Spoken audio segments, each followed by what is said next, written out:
ഈ അടുത്ത കാലത്ത് എൻ്റെ അടുത്തൊരു പള്ളിയിലെ അന്തോണിസുണ്ണാളുടെ രൂപം, അതിൻ്റെ ഒരു കണ്ണിങ്ങനെ ചുവന്നു.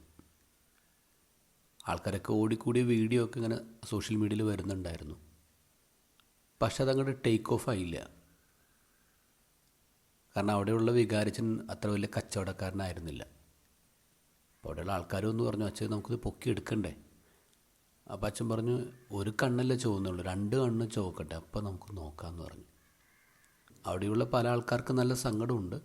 വന്നു കയറിയൊരു സൗഭാഗ്യത്തെ ചുമ അങ്ങോട്ട് ഇറക്കി വിട്ടു.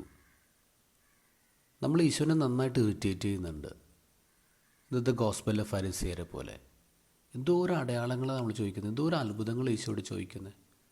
ഇപ്പോൾ ഈശോ എന്താ ചെയ്തേ? അഗാധമായി നെടുറുപ്പിട്ടു എന്ന് പറയാം.